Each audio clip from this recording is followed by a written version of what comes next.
जय माताजी मित्रों, आज આપણે વઢિયાર પંથકના પાટણ જિલ્લાના હારીજ શહેરથી 17 કિલોમીટરના અંતરે જે લોટેશ્વર મહાદેવનું પ્રાચીન મંદિર આવેલું છે ત્યાં આપણે આજે દર્શન કરવા આવી પહોંચ્યા છે।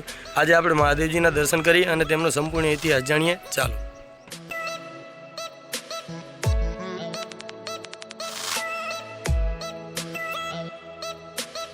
मित्रों, लोटेश्वर महादेव गुजरातना पाटण जिल्ला में आवेलुं एक प्राचीन और पवित्र शिव मंदिर है। आ स्थल धार्मिक तेमज ऐतिहासिक रीते खूब ज महत्वनुं मानवामां आवे छे।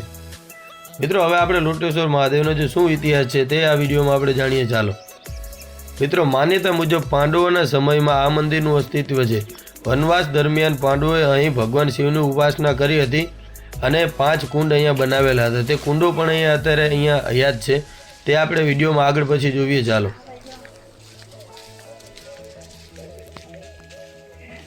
તમે જોઈ રહ્યા છો જે સામે મંદિર છે મહાદેવજીનું, ત્યાં આપણે આજે દર્શન કરવા જાય। ચાલો, પાંડવ કાલીનું અતિ પ્રાચીન લોટેશ્વર મહાદેવ ધર્મક્ષેત્ર। જય માતાજી।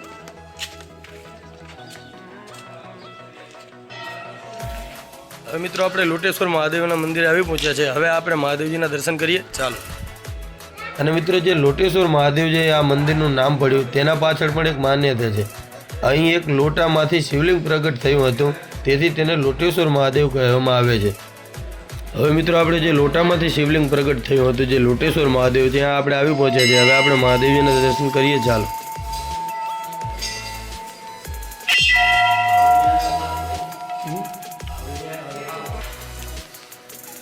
મિત્રો, આ લોટેશ્વર મહાદેવજીના મંદિરનો હમણાં જ જીર્ણોદ્ધાર થયો હતો। મંદિર નવું બનાવવામાં આવ્યું છે, તમે જોઈ શકો છો।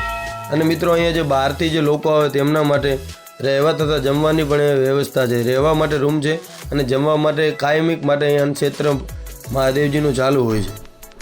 આ તમે જે મંદિર જોઈ રહ્યા છો કે મંદિર કેવું લાગી રહ્યું છે તો કોમેન્ટ બોક્સમાં જરૂર જણાવજો। અને મિત્રો, વિડીયો બનાવો હોય તો વિડીયોને લાઇક કરી વધુમાં વધુ શેર કરજો। મિત્રો, તમે આજે જોઈ રહ્યા છો જે ભોજનાલય છે, જે કાયમ પૂરતું જે અન્નક્ષેત્ર અહીંયા ચાલુ હોય છે તે છે, તમે જોઈ શકો છો। જે બહારથી જે લોકો આવે છે તેમના માટે અન્નક્ષેત્ર અહીંયા ચાલુ હોય છે।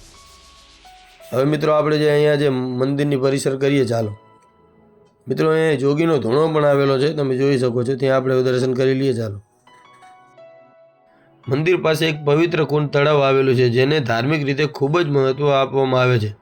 અને મિત્રો, મહાશિવરાત્રિ દરમિયાન અહીં મોટો મેળો ભરાય છે અને હજારોની સંખ્યામાં ભક્તો દર્શન કરવા માટે ઉમટી પડે છે। શ્રાવણ મહિનામાં પણ અહીં ખાસ પૂજા અને ભક્તિ ભાવ જોવા મળે છે। હવે મિત્રો, અહીંયા લોટેશ્વરમાં જે 5 પાંડવોએ જે કુંડ બનાવ્યા હતા તે કુંડે આપણે આવી પહોંચ્યા છીએ। હવે આપણે એ કુંડના દર્શન કરીએ। ચાલો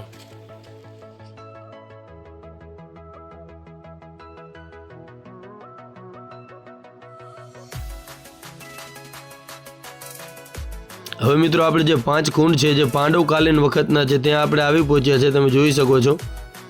હવે મિત્રો, આપણે કુંડ અંદર જઈએ। ચાલો મિત્રો, આ કુંડમાં નાહવાની સખ્ત મનાઈ છે, તમે બોર્ડમાં જોઈ શકો છો।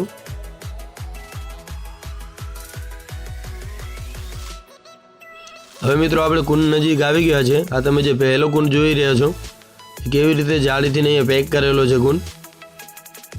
અને મિત્રો, આ બીજો કુંડ છે।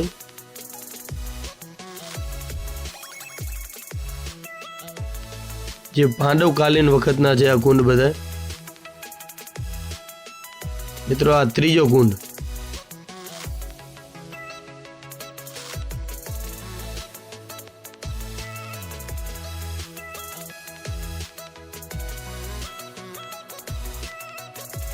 અને મિત્રો, આ ચોથો કુંડ। અને મિત્રો, જે 5મો કુંડ છે જે 4 કુંડની વચ્ચે છે, તમે જોઈ શકો છો। એ મોટો કુંડ છે 5મો કુંડ। મિત્રો, આવો જ વિડીયો જોવા માટે અમારી ચેનલને સબસ્ક્રાઈબ કરો અને વિડીયોને શેર કરો।